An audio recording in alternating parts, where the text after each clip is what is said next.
Hey, what's going on, guys? It's Demetrius Johnson, and you're listening to MMALatestNews.com. It's time to roll, baby. What is up, guys? Welcome back to MMA Latest. We're here for the UFC Vegas 7 preview live show, of course. We're doing these every week since UFC 250, I believe. So yes, make sure to hit that like button, subscribe as always. Welcome to you guys on Facebook if you're coming over from that side as well. We're here with Reese. Reese didn't have the best news to start the fight day, but we are here. We've got Pedro Munhoz, Frankie Edgar, who's finally making his bantamweight debut after what's been a long time. Obviously, he was meant to make it in January against Sandhagen. He took the Korean Zombie fight on short notice at featherweight, lost that, and obviously we've had, this fight's been cancelled 2 or 3 times because of the COVID situation. We're finally here. How are you feeling about it? I think you're spot on. We've been waiting a long time for it, so we're kind of all just a bit ready to just watch it now. And as you mentioned at the start, the fight card has slowly fell apart from weigh-ins to today. I think in total, we lost 3 fights, but in reality, we only lost 2 because 2 people in opposite fights are now coming together and fighting. So that's handy. That's great. We are only on a 9-fight card. In terms of the card itself, it's not an amazingly stacked card, but you've still got some really, really good fights on there. Some good 50-50 fights, and everyone's excited to see Frankie Edgar come down to 35 and just see how good he can do there. Yeah, we've also, we've lost, those are just the fights we lost in the past 2 days. Obviously, we were meant to have Romero Hall on this card. I believe Mitchell Watson was supposed to be fighting on this card. And obviously, Holly Holm and Aldana, I believe, was also meant to be fighting on this card. They've all been postponed to future dates, as has Odin St. Preux. You broke it in the group chat, the fight was off. What happened? I mean, with COVID, you always have to be careful. And obviously, throughout the week, fight week, I've been at the Apex and they've been tested multiple times a day.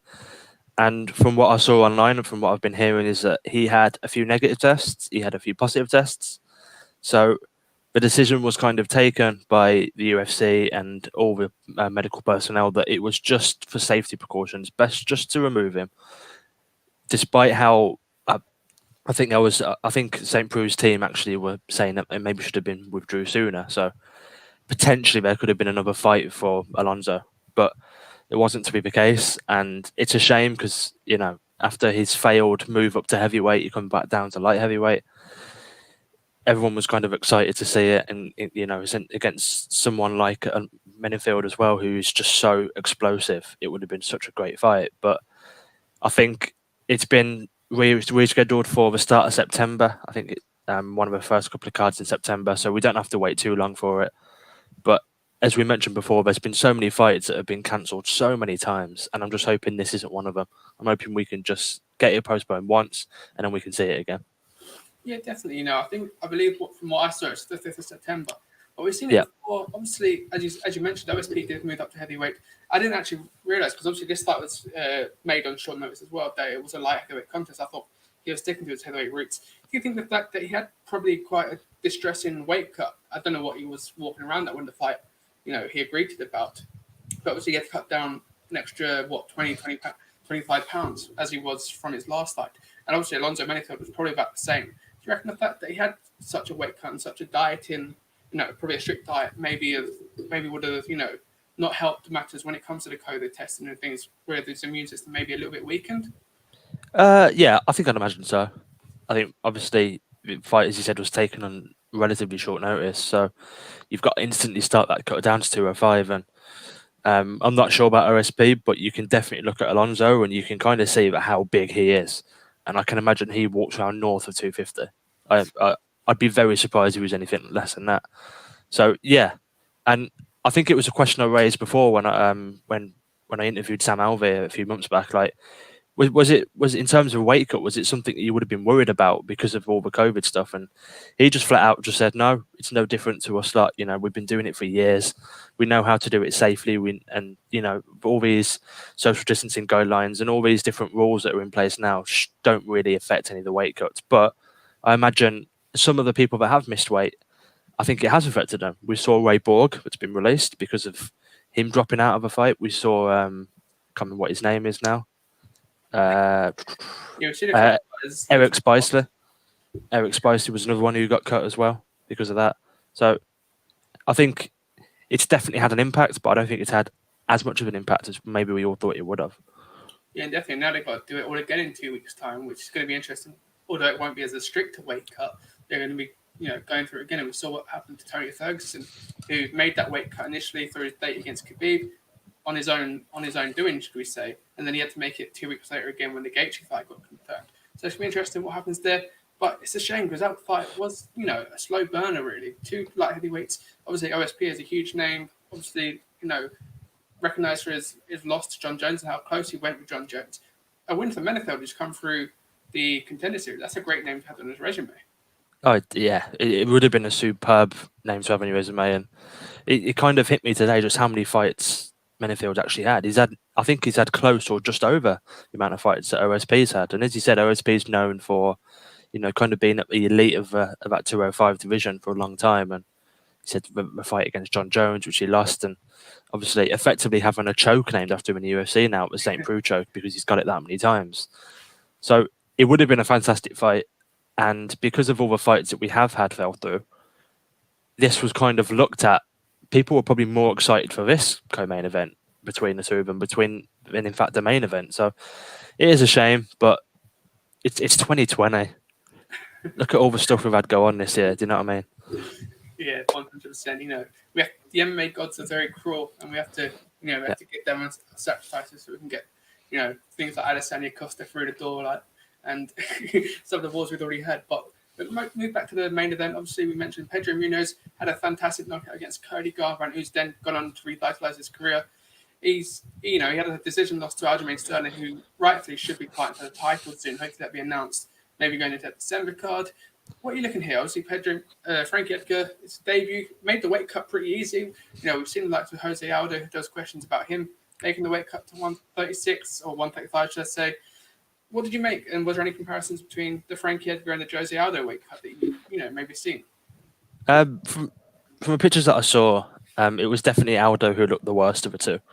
And I think now, over the last couple of years, we saw it with TJ Dillashaw, didn't we, where he went down as well. We're seeing a lot more fighters kind of deciding to go down because they think, because at the end of the day, if you think you can make that cut and you can make it safely, then you might as well do it because, like Cody's going to go down to 25 and Frank is they're going to carry the speed as well. I mean, you are coming down to fight with smaller guys, which is, can cause a problem. But in terms of, Frank Edgar's been around for so long, he has lost 3 of his last 4. So we just have to be careful. And, for a bantamweight debut, he said he was going to face Corey Sandhagen, which would have been stylistically a nightmare. I think that was a general consensus. But this Pedro Munhoz fight is a good fight for Frankie Edgar. Pedro's coming off that loss to Aljo and had a fantastic win against Cody. But I think it's going to be a really, really good fight. And of course, with that weight cut and you're going down 10 pounds as well, how is the gas tank? How is Frank Edgar's cardio? So I think we're going to, those are the sort of answers we're going to get in this fight. Yeah, and in the fact that it's that he done the same as what Aldo done. This is a former lightweight champion. It's not a featherweight champion, Jose Aldo. So he's moved down 2 weight divisions effectively of his career. But it's interesting as it goes. His losses were at featherweight. It was Korean Zombie his last loss in his last fight. We did that on 2 or 3 weeks' notice, knowing that he had the Corey Sandhagen fight just a month after that.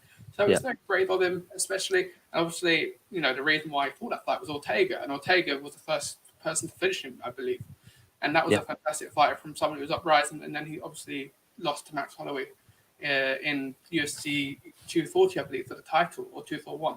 Yeah. So they've not been, the easiest fights. They've been fights where you go, you win or lose them. It's one of those ones against the elite of the featherweights. And probably Ortega and Korean Zombie are probably going to fight for a title, maybe again, and they're fighting each other.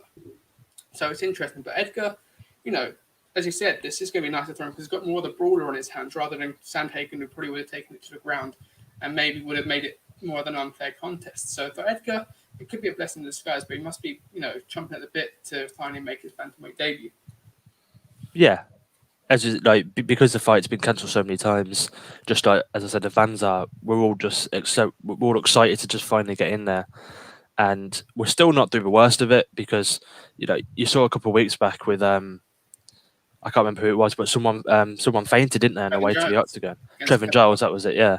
So I I guess I compare it to like football. It's not official until we're both in that cage and the door is locked. Bruce Buffer's done what Bruce Buffer does best, and then the horn goes, and then we can finally kick it off.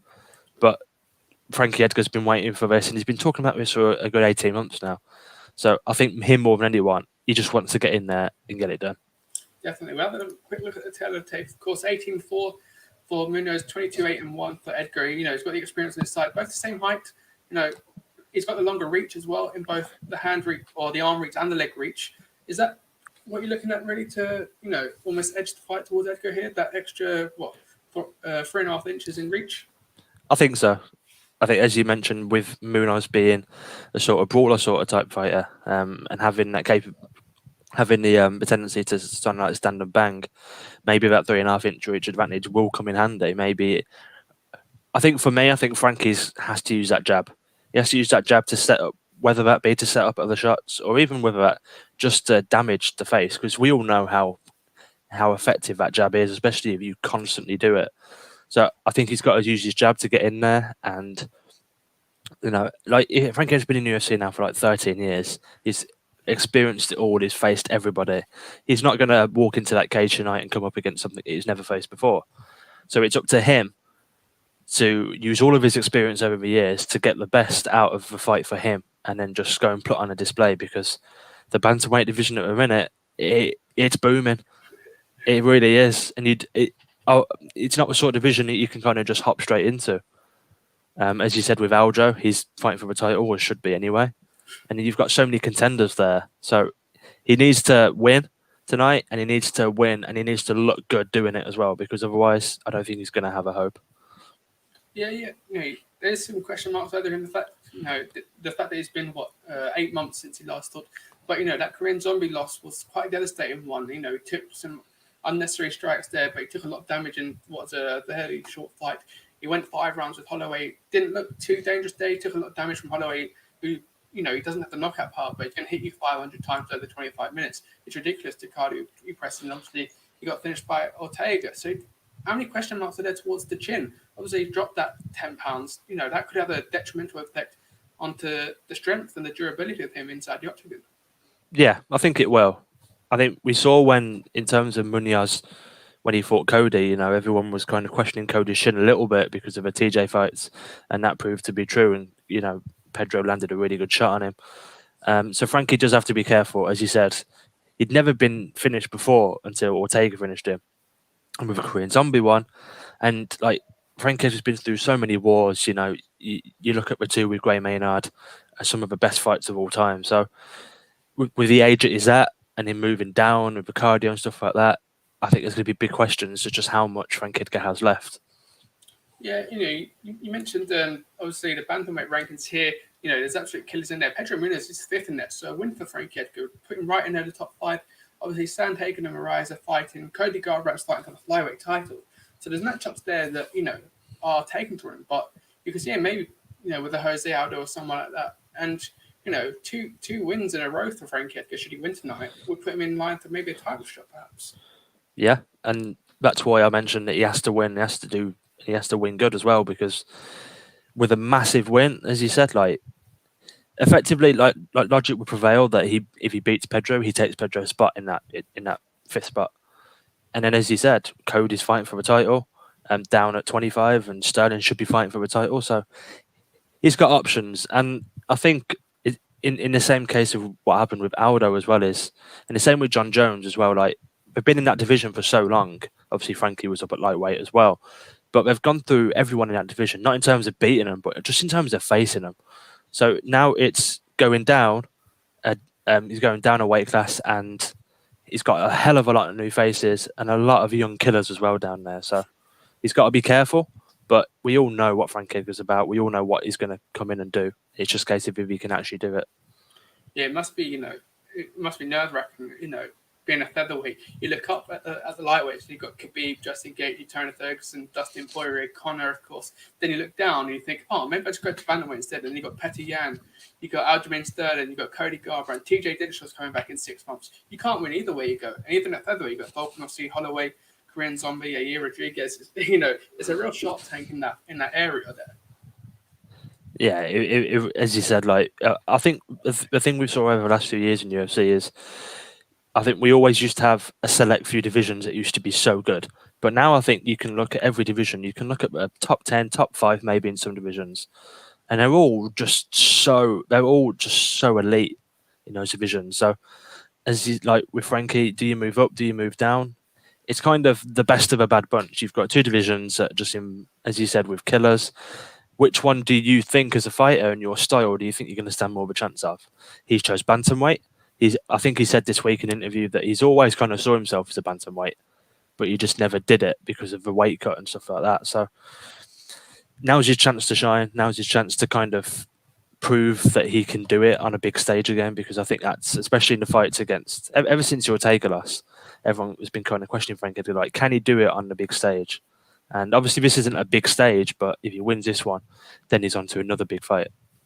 Yeah, it must be, the decision he's probably made is that, there's some bantamweights are a lot smaller, but there's obviously some, smaller featherweights in there that can't quite, sometimes if you look at lightweight, you might be fighting someone who really should be a welterweight or is on the cusp of that.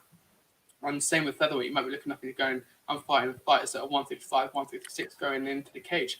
Whereas you might have a more level playing field at bantamweight. But again, as you said there, Chito Vera, who's just, knocked out Sean O'Malley, is still only 14th. So I reckon the bantamweight division's got the best 1 to 15 in the entire UFC. The division's an absolute sharp tank. There's killers everywhere you look. Yeah, I think I'd agree with that. Bantamweight is definitely the division which has kind of come out of nowhere, really, hasn't it? And it's kind of really been put on the forefront. I think we had that. We had the pay-per-view last out, didn't we? Where it was kind of like a bantamweight mini tournament. We had like the Cody fight and the Petty and Jose Aldo fight and stuff like that. So, in terms of that, like that division, I think over the last few years, I think there's been a lot of questions about division. Like, who's a contender? Who's actually really, really good, and who isn't?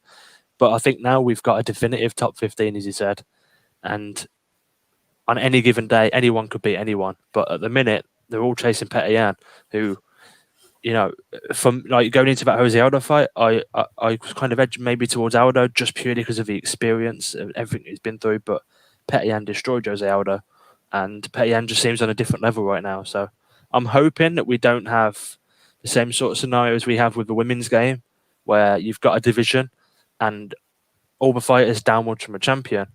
They're just very unlucky that the champion's so good. I'm hoping we don't end up with that, but I don't think we will. And he's still relatively young, Petty, and I think he's only, 25, 26? Yeah. So he's still got 4 or 5 years to get into his prime. But we haven't really spoken on this much, but a loss to Frankie Edgar, would that almost bring the end of his career? Albeit a glittering career at the very top of the MMA world? I think it probably would, maybe. I think it all comes down to the mindset of him, because, Dana White's obviously spoke about it openly before. Like, if you ever, even if you have a little inkling that you might want to give it up, or you're thinking of giving it up, then you should probably give it up. So you got to be careful. But only he and his team are going to be able to, tell you if he thinks he can go on again. Yeah, definitely. It's going to be interesting, especially if he gets finished quite early. That'd be, 3 out of the 4 fights, or 4, 3 out of the 4 or 5 losses that he's had. That's then been knockouts, and that's when it starts becoming detrimental on your personal health as well as your career aspects. Yeah. But it's going to be an interesting one. We move on to Austin Hubbard versus Joe Solecki. The bout obviously got promoted up to the main card. What do you make of this one? With Hubbard coming off a win against Max Roshkoff, and obviously Joe Solecki, a contender series of not. We get a lot of these now, especially as we go through the 4th series, back-to-back weeks of 5 contracts being given out. The contender series is the place to be if you want to get into the UFC. It really is. We saw a lot of fighters, as you said, 10 contracts over the last 2 weeks. I managed to catch Tuesday nights, and we saw some really, really good performances. We definitely saw some characters in there as well. So, brothers. Yeah, that's the sort of stage that you've got to take it, and you've got to really perform on there. So, if I'm right thinking we haven't had a contender series UFC world champion yet, I don't think we have. I'm pretty sure that's the case. Yeah, Sean O'Malley is almost like the most advanced. Yeah, the most advanced alumni at the moment. So I think it's only a matter of time before we get that, because the talent coming through with Contender Series is ridiculous. But in terms of the two fighters, I think Austin Hubbard obviously coming off against that win against Max Roshkoff, and I think he's out to prove that wasn't a fluke, because Max had a lot of hype going into that fight, and ultimately the short camp that he had and short notice kind of ended up screwing him over. So I think Austin's out here now to prove a point that he is as good as he thinks he is. But this is a must-win for him because he's gone 2-2 so far in his UFC career. So he has to be careful. And in terms of Joe Solecki, Contender Series, and straight into a fight against a gritty veteran like Matt Weeman, and he did really, really well in that fight. He got a unanimous decision. So it's going to be exciting. Obviously, in terms of where the fight is placed on the card, it's higher up than people expected. But with everything that's going on, it is what it is. Yeah, definitely, and it's going to be an interesting one. As you said, he lost that first round to Roshkoff. It's going to be interesting whether Hubbard can come out. I don't know what his camp status was, if he was in a full camp or not. But he came out, looked better in that second round. Obviously, Max Roshkoff didn't come out for the third. But, he's 2-2 in his last 4. It's going to be interesting. He really needs that win and build on a streak, because he hasn't done that yet in the UFC. So once you start building up your streaks, then you can start, pushing up those rankings. And, once you train on 4 or 5 wins, you really start to build some steam in your career. Yeah, I think that's important, especially when you're very early on in your UFC career. I think you have to build momentum, and he hasn't managed to do that yet. It's been very stop-start. Granted, his 2 losses have been to Davi Ramos, and I think the other one was to Marco Masden, I think it was. Mm-hmm. So both accomplished, Marco Masden being such a great wrestler and Davi Ramos just being so well-rounded. So there's no shame in losing to those sorts of fighters, but it gets to a certain point in your career where you have to start beating people that are put in front of you. And if he loses tonight, he goes 2-3. He might get one more shot, maybe. But we mentioned before, but 10 contracts over the last 2 weeks in the series. You imagine that Dana's going to have to start cutting some people. I believe he's got said, hasn't it? We're giving out contracts. People are going to start getting cut now, and it's a ruthless business that we're in. It's about how many numbers you can bring in, and it isn't about turning up and keeping everyone happy in this game, unfortunately. Well, yeah, I mean, it's impossible to keep everyone happy, isn't it? So I think we saw that with Spicely and Borg. It was kind of two UFC veterans almost, and it was kind of a surprise to see them released. But with those 10 contracts, you've got to cut some people, and now more than ever, especially with all the COVID stuff as well, like you have to perform and you have to really leave an impact, especially with the fact that Dana's there now every single week. And he's watching every single fight now, and he's cage side for every single fight. So you really have to make an impact. Like all these Contender Series contract winners are, they're all making a point. And when Dana goes to bed at night, you want to make sure you're living in his head. Yeah, definitely. We see that. We see that a lot in the Contender Series. Like it was Cheyenne Baez, or Baez, I believe her surname is. But she literally came out the octagon, went up to Dana, was like, "I've been DMing you. Can you make sure I get a contract, etc." And, he missed a chance there to DM her back saying you're in the UFC. I think everyone was open for that. But as you said, it's about leaving a lasting impact. And, as you said, he's there, every fight now. He doesn't have to travel far. So obviously, being based in the PI, he literally walks across the road and he's got a whole fight card ahead of him. And I watched an interview or a tour de Apex with Barstool, yeah. This week. And it's like he's literally ringing up the production truck from cage side saying, "I don't like this, don't like that. Sort this out." It's incredible what he does. He's really living the dream there. It definitely is, and obviously you watched the video as well. But I think I was quite surprised, and I imagine you were as well, just how much impact he has on everything. I would have thought that in terms of production side of things, he wouldn't really have a say. That would be more on the production team themselves. But when you think about it, he is the boss, and if he doesn't like something, he's going to tell you about it. And we all know what Dana's like. He will tell you to your face. He's not going to beat around a bush. He'll tell you how it is. Yeah. And sometimes, in a business like this, that's such high pressured, that's a sort of attitude that you need. So, as I mentioned before, you have to leave a mark. You have to walk out the octagon knowing that you've given it your all, and knowing that you've put on the best performance you possibly could have put on. You need to almost act as if it's your world title fight. Yeah, definitely. I don't make this comparison lightly because how much he meant. It's almost like Sir Alex Ferguson, isn't it? In a sense where you think he just manages the first team, he just takes them out for training, but really he's a top of the head. He's in part of the scouting, the transfers, the marketing side. Even he handles everything. He's not just the manager, who you see just take out the team. And you could say the same about Dana White. But as you said, he took Barstool into that meeting room. You're like, imagine what the conversations are in there. You're even getting told, go out this. You're going to get a title shot if you win this. You're going to make this much money. Or you might get cut. It could be either side you're going into that room. It must be your heart's racing at that point. Yeah, I imagine. Yeah, I imagine you'd have to walk in that room with a few extra pairs of pants because you're not going to walk out with the same person. And in terms of that meeting room night, I'd love to be a fly on the wall. I love to just listen to the conversations that Dana has with fighters' agents, with even like people that he hates, like. He's got a lot of well-documented feuds out there. So just being involved in that sort of little bubble that's in the Apex is obviously such an incredible building, and they've done such a fantastic job. And, it was designed for fights.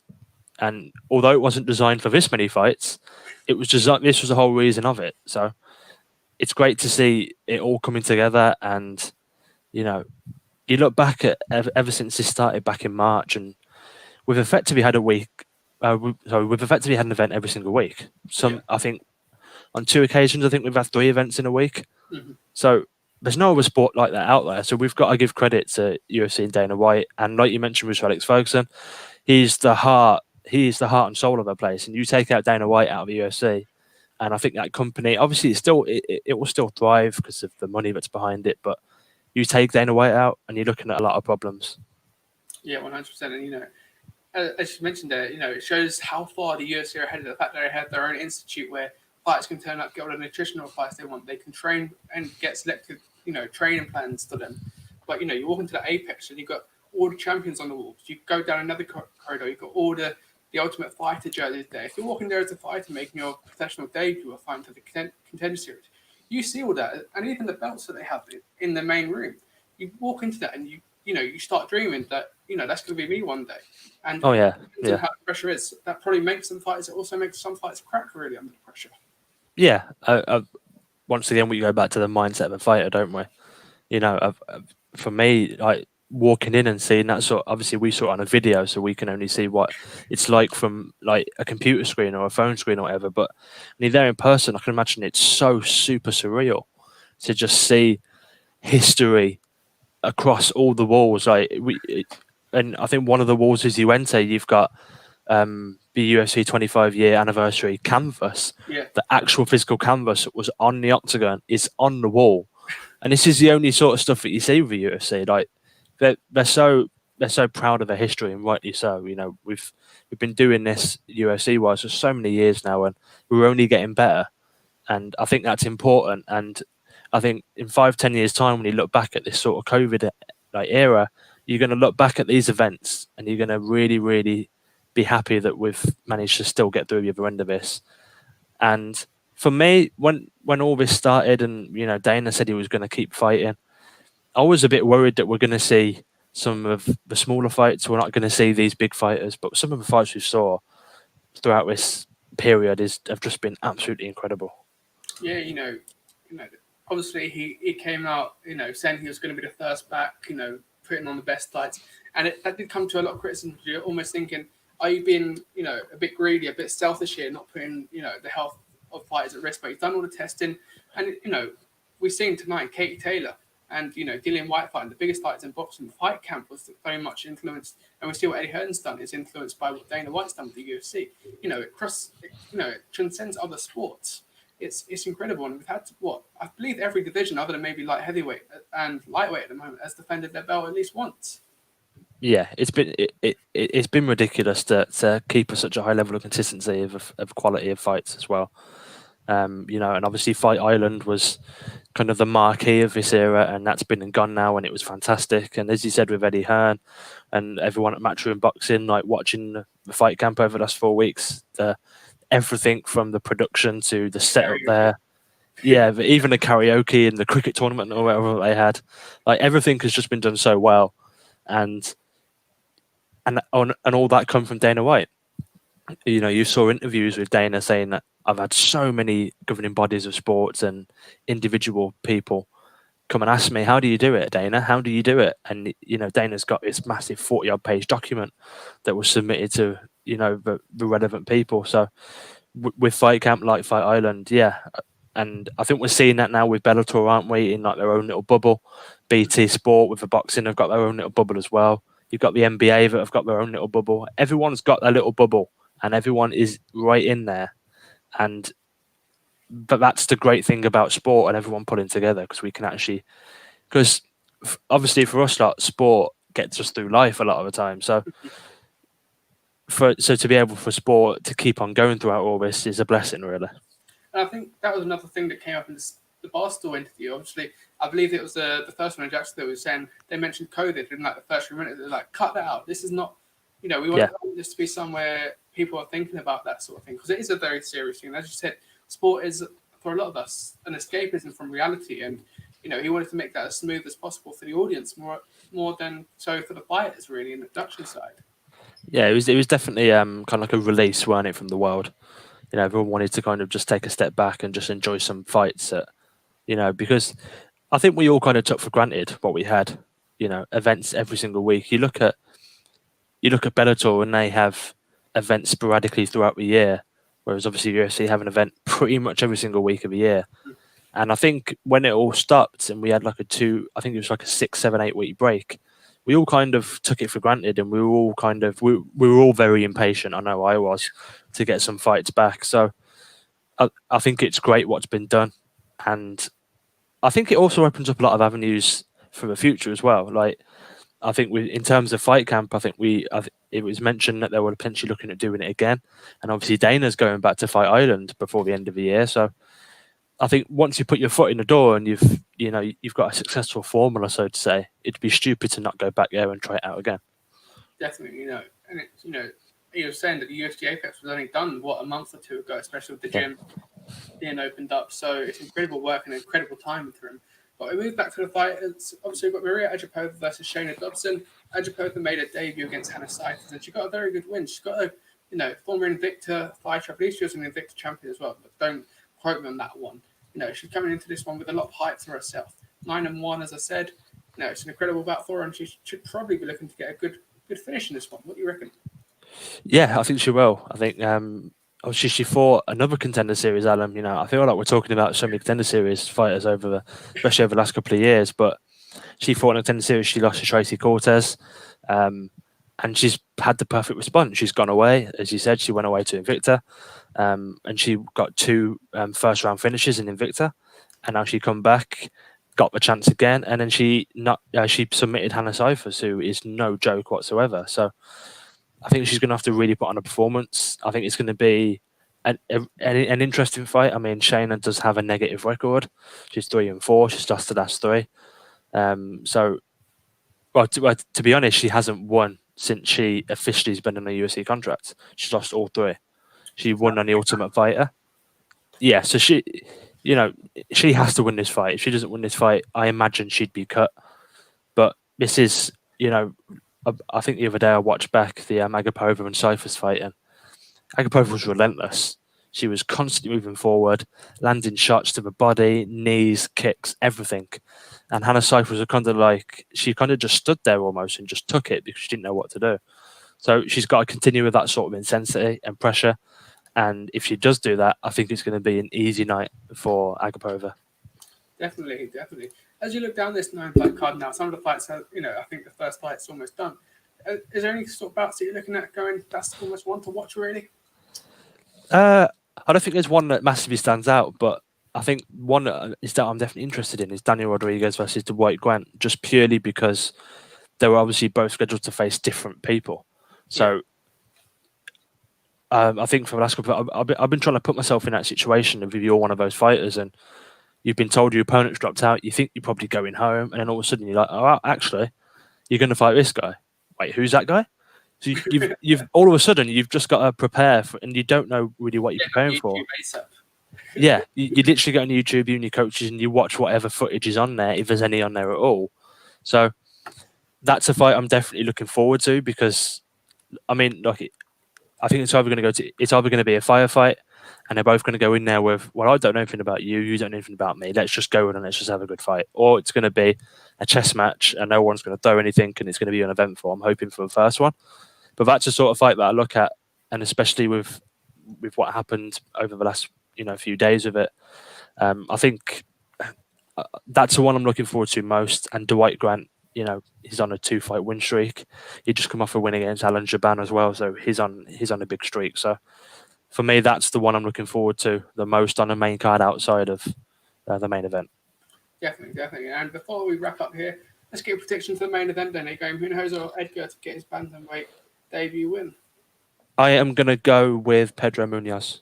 I just think that the last few fights for Frankie have just been so one-sided, and with the 2 knockouts he's had as well, and Pedro being such a brawler, obviously he's got a lot of other stuff to his game as well, but he's so good at landing that punch. We saw it against Cody.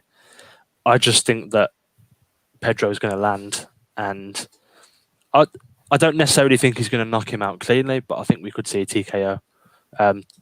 Maybe towards like this 3rd round if I had to put my money on it, but I've been wrong a hell of a lot on his channel in the past, so I wouldn't take my word for it. But yeah, I think I'm edging towards Pedro in this one. Yeah, same here. I put a little after on earlier, crossing over between the boxing and the MMA and the UFC, of course. And I'm going with Pedro. I think it'd be interesting to see what happens if Frankie Edgar gets rocked. We know how hard Pedro Munhoz hits from the Cody Garbrandt fight, and I think I'll probably agree with you that it's going to be a KO TKO, but I'm going to win the 2nd round. I think he put some good work on the first, and we come out and get it done quickly in the 2nd. Yeah, I think even online, I think the general consensus has been that Pedro might just edge it. Just a lot of factors with a weight cut and stuff like that. So yeah, I just think Pedro will just have too much in on a night. But as we both mentioned before, if Frankie Edgar wins, puts himself right in the mix at bantamweight, so it's going to be an interesting fight. Definitely. Okay. Well, it's been great chatting to you. I hope we're doing a recap on probably Monday evening. So hopefully get your views back on that. Hopefully we'll have a fantastic fight tonight, albeit the card may not be the most exciting or the one we was expecting when we woke up this morning. But sometimes you get those cards that aren't great on paper, but they bring some fight year contenders and get some absolute wars. We had it on the Cynthia Calvillo, Jessica Raya card. There's some real knockouts on that one. So every now and then, you grind your teeth out. It's almost like watching a Burnley game. Someone's going to like that. Our group chat's going to be going off in a minute. But yeah, make sure to hit that like button. Make sure to subscribe. And we'll see you guys on the recap on Monday for UFC Vegas 7.